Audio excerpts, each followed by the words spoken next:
trader itu jarang yang berhasil. Iya. Artinya tanda kutip kayak bagaimana cara mendapatkan profit trade dari profit itu bisa untuk hidup. Jadi mungkin ini yang orang-orang kadang-kadang bilang bullshit. Saya nggak sebenarnya gimana ya? Kita sesama trader Indonesia itu kadang-kadang dari dulu sama terus penyakitnya. Apa itu? Beda sama orang luar negeri. Ini saya perlu ngomong sih. Ini kesempatan kali ini saya ngomong.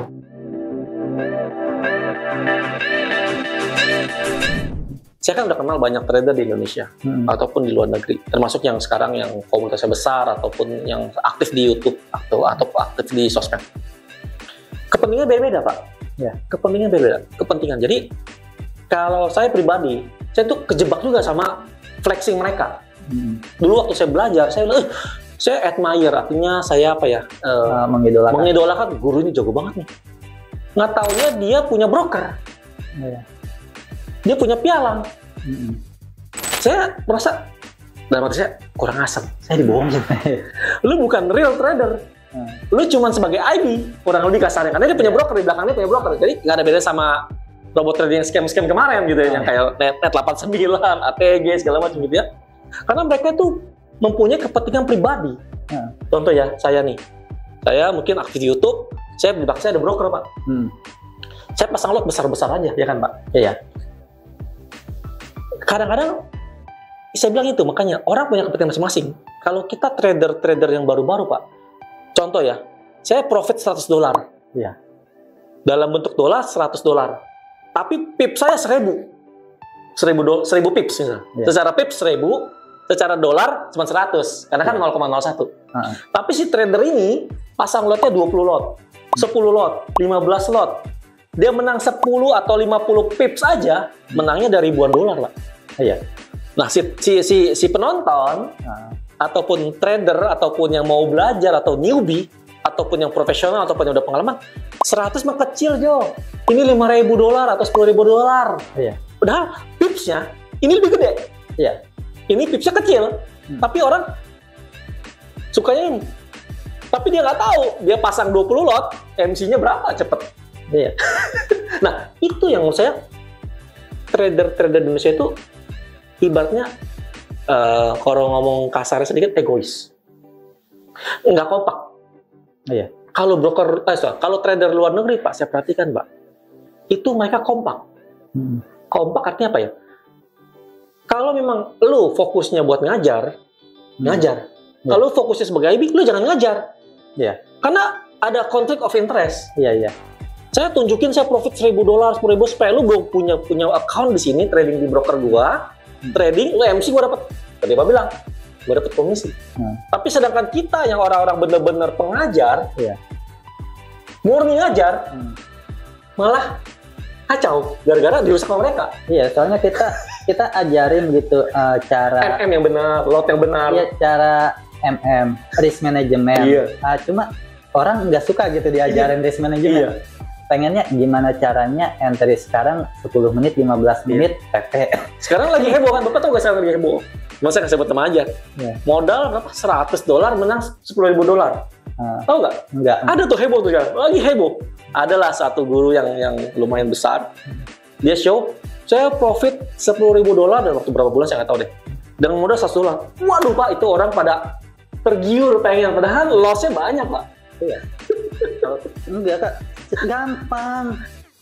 Buka aja 2 akun, 1 buy, 1 sell. Iya, ini close ini ya. Yang ini unjukin ya. Iya, yang ini tutupin. Yang profit tunjukin. Jadi kalau untuk masalah IB gitu, mungkin bolanya ada di Bapepti ya. Jadi mungkin sudah saatnya gitu menerapkan kebijakan seperti Singapura gitu. Singapura IB itu sudah dilarang. Oh ya? Iya, 10 tahun yang lalu gitu. Lebih dari 10 tahun yang lalu IB di Singapura itu udah nggak boleh ada IB. Jadi ya balik lagi seperti itu. Jadi banyak korban dari konflik of interest gitu yang diakibatkan dari IB. Iya sih. Maka dari itu untuk Singapura sampai sekarang belum boleh ada IB gitu. Malaysia? Malaysia masih ya. Iya betul. Makanya saya bilang kayaknya jujur sih emang dunia forex ini kalau orang bilang udah kotor.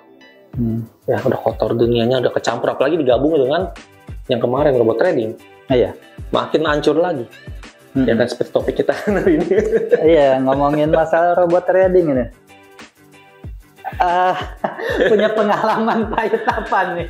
Oh, saya sih jujur saya belum pernah ikut robot trading. Belum pernah kejebak. Cuman saya waktu itu, saya orang pertama yang muncul di YouTube untuk ngebahas tentang robot trading yang scam.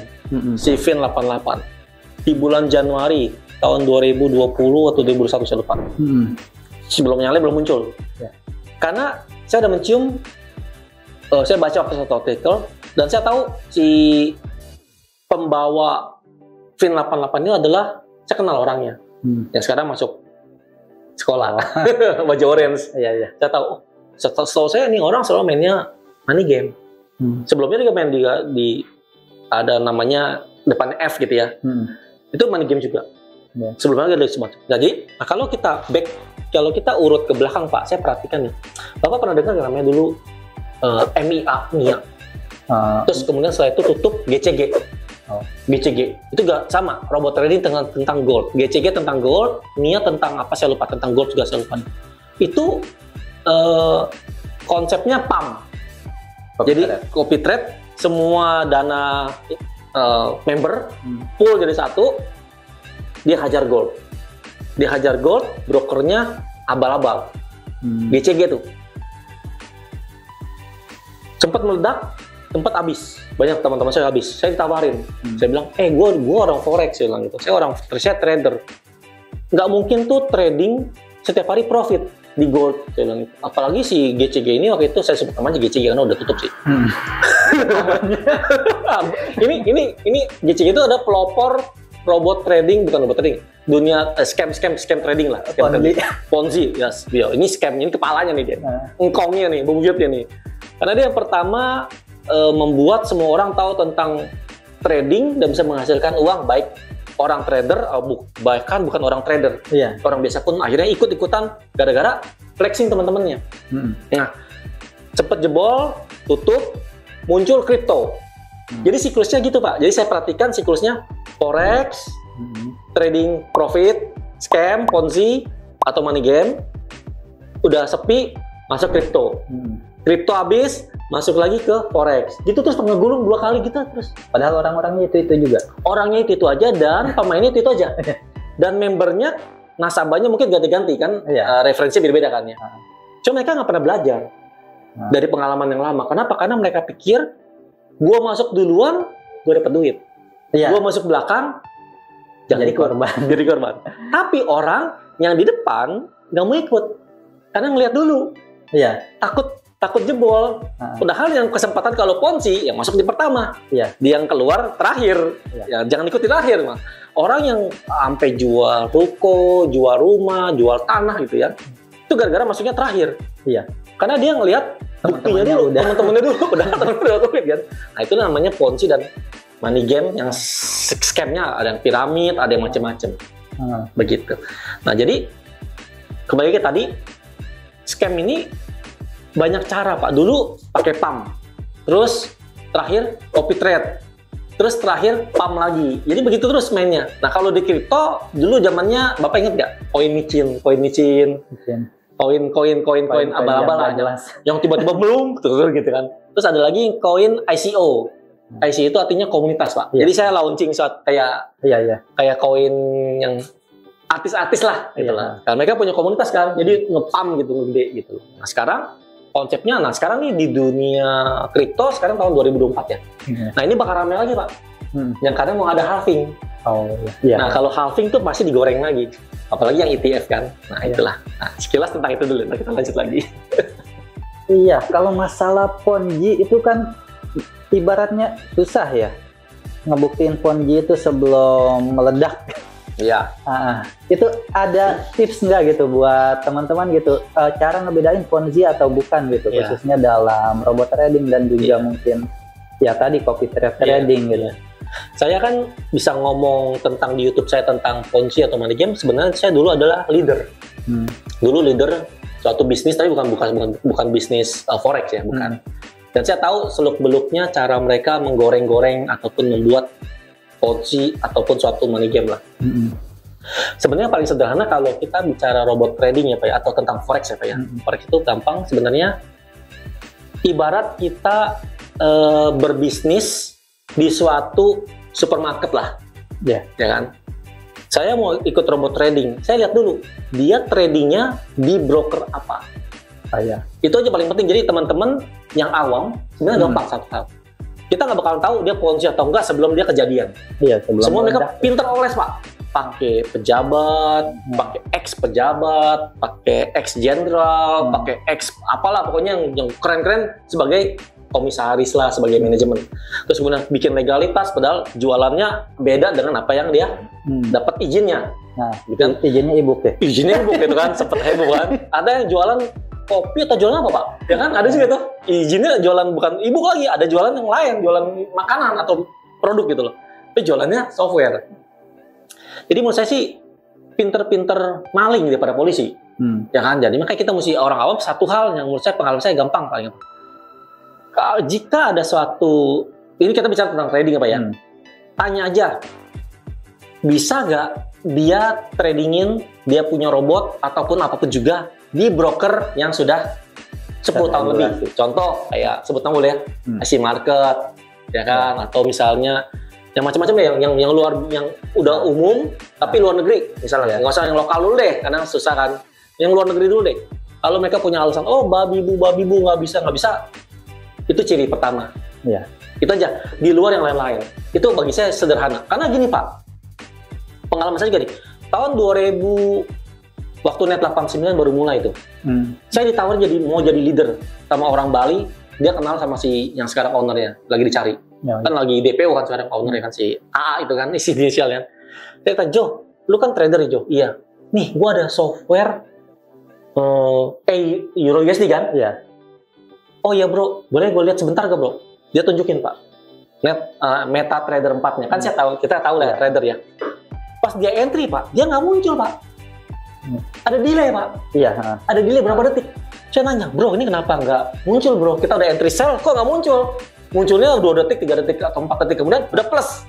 Iya. Saya bingung, kok bisa otomatis plus bro? Kan EU bro, slow. Kecuali gold ya, kalau gold sih nggak masalah lah. Kalau gold itu kan ibaratnya cepet naik, cepet turun kan. Iya. Tapi kalau USD kan per keong, slow gitu. Kok bisa profit bro 1%, 0,5% dalam hitung berapa menit atau berapa jam? Oh nggak apa-apa, dia bilang itu. Teman saya bilang itu, nggak apa-apa bro, si Net 89 ini bisa pakai API namanya. API itu artinya koneksi lah server mereka lah. Oh aneh juga ya bro, mau gak bro jalanin ini bro ke robot trading? Ah nggak deh bro, karena selisihnya depo sama WD-nya beda ya. Iya. Setahu gua kalau broker lokal atau broker luar nggak segede gini bedanya bro. Walaupun floating kan, itu bedanya hampir 2.000 atau berapa saya lupa deh. Pokoknya dia rate-nya itu besar kan? Deponya 15, WD-nya kalau nggak 10, 13 ya. Berarti 12.000 kan? 2.000 an. Bro, ini brokernya aneh bro. Nggak bro, lu coba lu searching deh brokernya, namanya ini. Saya searching kan?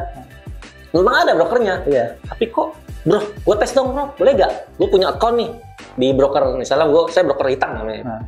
Saya nggak sebut nama, broker hitam. Coba tes dong bro. Wah nggak bisa bro, mesti broker dia. Wah kenapa? Karena ini udah koneksi segala macam, gila nggak bisa sembarangan kasih obral gitu kan. Wah nggak jadi deh bro.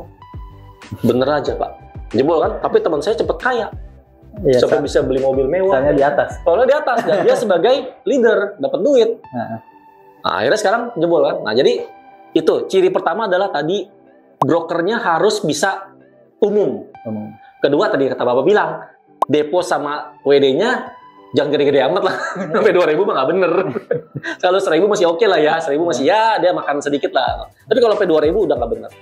Begitu. Jadi kita nggak bakal tahu di awal ponzi atau nggak ponzi, money game atau nggak money game, kita susahnya gitu. Karena tahu saya selisih depo tadi Pak, selisih depo antara depo sama WD itu, selisih itu untuk si leader, untuk entertain. Jadi semua money game, setahu saya ya, karena saya udah sering banget ikut money game ditawarin dan saya perhatikan, mereka tuh buat bayar entertain, misalnya bikin table talk atau istilahnya ya seminar-seminar lah ya. Saya kasih selisihnya buat mereka, kan buat traktir orang lain kan. Jadi itu gede banget selisihnya Pak. Jadi misalnya contoh orang masuk $1.000, dia dapat komisi mungkin bisa dapat 20% sampai 30% dari deposit tadi. Nah, itu yang membuat orang-orang tergiur. Jadi setelah dihitung-hitung antara profit dia nggak bakalan bisa banyak untung kalau selisihnya gede. Kecuali mainnya udah lama ya. Kata saya bilang, kalau Ponzi atau money game masuk duluan menang, yang masuk belakangan kalah. Cuma masalahnya kita nggak tahu ini Ponzi atau nggak Ponzi sampai kejadian. Buktinya kan yang robot trading itu sampai lama, Pak. 2 tahun lebih kan, Sinet 89. Apalagi ATG ya. Sampai katanya mau bikin gedung. Iya, sampai setengah jadi katanya. Luar biasa. Ya itulah Pak. Jadi memang bicara. Masalah gini, mereka tuh pinter. Kan sekarang udah sempet heboh nih, terus sempet trauma nih. Nanti tahun depan akan muncul lagi. Iya. Pak gitu kan, pasti nggak jauh beda. Baik forex ataupun nanti kripto. Iya. Jadi gitu aja Pak. Jadi saran saya sih, ya masalah gini Pak. Ada orang juga yang suka main money game sih. Biasa juga kita ngajarin, saya YouTube saya dulu rame banget, saya sering banget. Ada yang pro and kontra, jadi emang orang-orang yang suka money game yang nggak bisa dilarang Pak. Iya. Emang dia suka money game gitu loh. Yang kan istilahnya udah lebih pinter gitu. Yang penting exit sebelum meledak. Betul. Yang penting udah masuk skoci sebelum kapalnya tenggelam gitu. Betul. Makanya itu kadang-kadang jadi bikin orang jadi takut. Ya nggak, lu mau nawarin lagi ya, gitu kan. Ya akhirnya playernya waktu itu ada teman saya sama tuh, dia pemain money game, selalu mainnya money game terus, nggak bisa yang lain. Saya udah bilang, gue udah nggak mau main money game lagi, saya bilang gitu, gue udah nggak mau, gue mau cari yang bener, gue mau cari yang panjang long term, saya bilang gitu kan, karena capek gitu loh. Makanya gue bikin sistem sendiri gitu loh, walaupun mungkin profitnya nggak segede mereka, tapi gue konsisten dan mungkin betul hilang, gitu kan, karena bisa lu tarik dari broker langsung tanpa melalui kita gitu kan, tanpa melalui saya gitu. Tapi teman saya tuh mainnya money game terus, apapun juga dimainin. Crypto, Binance, dia main Binance juga, hebat banget nih. Terus sekarang main USDT, dia main exchanger, pokoknya semua dimainin money game. Jadi ada orang karakternya emang suka main money game. Nah itu kalau ada itu namanya player. Nah biasanya player itu pindah-pindah Pak. Saya di video saya sama di YouTube saya yang lama. Jadi misalnya leader 1 anaknya bawa sekarang nih. Nanti ada money game baru, dia naik pangkat. Si leader yang pertama sebelumnya pindah di bawah dia. Jadi ibaratnya tukeran. Karena kan si leader yang pertama kan lagi seneng di sini nih, di bisnis yang money game ini. Muncul money game baru nih. Anak buahnya kan pasti pengen duluan. Dapat informasi yang lebih bagus karena dia yang leader atas nggak mau diajak. Karena kan dia masih senang di sini. Ditawarin, leader bawah kan masih kecil komisinya kan, ditawarin bisnis baru, dia pindah sini, udah banyak, leader ini udah mulai turun kan, bisnisnya udah mulai redup, pindah sini, gitu Pak, muter-muter Pak. Itu buat siklus pemain-pemain money game seperti itu. Nah ini saya bocorin sebenarnya di video saya udah sebutin sih. Saya bilang leader-leader money game atau bisnis online itu nggak selalu tentang robot trading, macam-macam Pak. Apa dari money game Pak? Pokoknya semua yang bisa dijual ya. Dan komisinya gede, bonusnya gede-gede gitu kan. Dan nggak bisa dijelaskan komisi dari mana duitnya gitu kan. Nah, satu hal lagi yang mungkin kalau kita mau teliti lebih jauh lagi untuk mengenali ini money game atau nggak money game, sebenarnya satu Pak.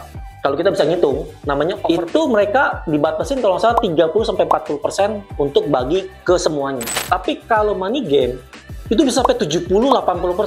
Leadernya 20-30%, anaknya 10%, total 70% atau 80%. Nah, si company dapat apa?